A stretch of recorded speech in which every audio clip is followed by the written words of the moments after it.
Jeshi la Iran laapa kutoa jibu kali zaidi dhidi ya uchokozi wowote siku zijazo. Jeshi la Iran limeapa kutoa jibu kali na la nguvu zaidi dhidi ya uchokozi wa nchi yoyote katika siku zijazo.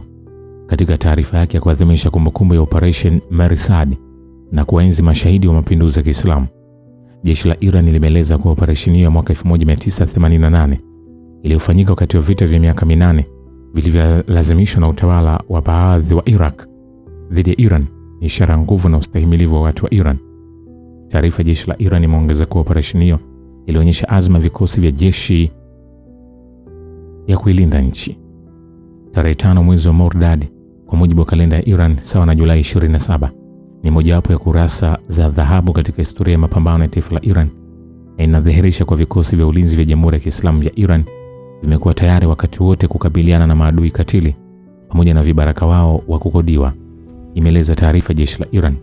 Taarifa hiyo imeongeza kuwa vikosi vya ulinzi vitakata mkono wa mchokozi yoyote atakayethubutu kuvamia hata sehemu ndogo ya ardhi ya nchi hiyo. Katika hatua za mwisho za vita vya kulazimishwa dhidi ya Iran kwenye miaka 1980, katika miaka 1980 kundi la kigaidi la Mujahideen lilifanya shambulizi kubwa dhidi ya Iran kwa jina la Operation Nuru ya Milele, ikisaidiwa kikamilifu na jeshi la chama cha Baath cha Saddam Hussein. Katika kukabiliana na hujuma hiyo, vikosi vya jeshi la Iran vilijipanga haraka na kuanzisha Operation Mersad karibu na Shahrazabad katika mkoa wa Kermanshah, na katika siku chache kundi la MKO likakabiliwa na kipigo kikali na kupata hasara kubwa. Makadirio yanaonyesha kuwa zaidi ya wapiganaji 1500 wa MKO waliuawa katika mapigano hayo. Vilevile, Rais Donald Trump wa Marekani amekiuka ahadi yake ya awali kwa Saudi Arabia kwa kutangaza masharti mapya ya utekelezaji wa makubaliano ya nyuklia kati ya nchi hizo mbili. Masaa 24 tu baada ya kusainiwa makubaliano ya ushirikiano wa nyuklia kwa matumizi ya kiraia kati ya Marekani na Saudi Arabia, Trump alitangaza muda mfupi baadaye kwa makubaliano hayo yataendelea tu iwapo Riyadh itajiunga na mapatano ya Abraham.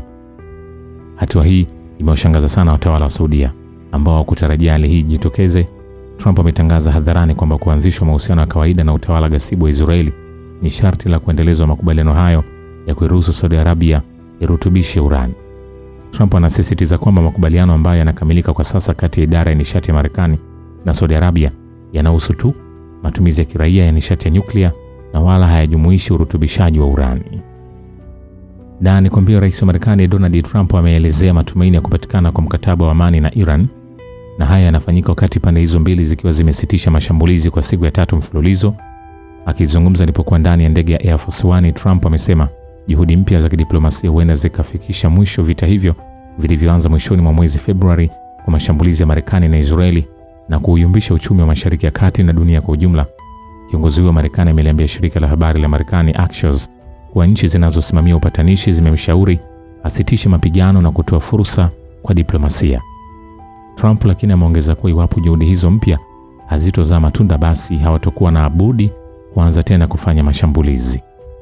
Awali Tehran kupitia msemaji wake Ismail Baghei ilikanusha kufanyika kwa mazungumzo ya moja kwa moja na Marekani kwa ajili ya kusitisha vita hivyo. Haya yote yanajiri wakati ambapo maafisa wawili wa kanda hiyo ya Mashariki ya Kati wamesema kuwa wapatanishi wamepiga hatua katika juhudi za kuileta Marekani na Iran kwenye meza mazungumzo na kuzuia mzozo huo kutanuka na kuwa vita kamili. Rais Trump lakini amepuuzilia mbali madai kwa Marekani inaelekea kuishiwa na zana miezi 5 baada ya kuzuka kwa vita hivyo, na Trump anadai Marekani bado ina zana na maafisa wa kutosha kuliko hata ilivyohitajika. Tangu mapema Jumamosi, mapigano kati ya mahasimu hao wa jadi yamesitishwa baada ya siku 13 mfululizo za mashambulizi ya Marekani dhidi ya Jamhuri hiyo ya Kiislamu, kusababisha kuvunjika kabisa kwa diplomasia kuhusiana na Iran kufunga mlango bahari wa Hormuz.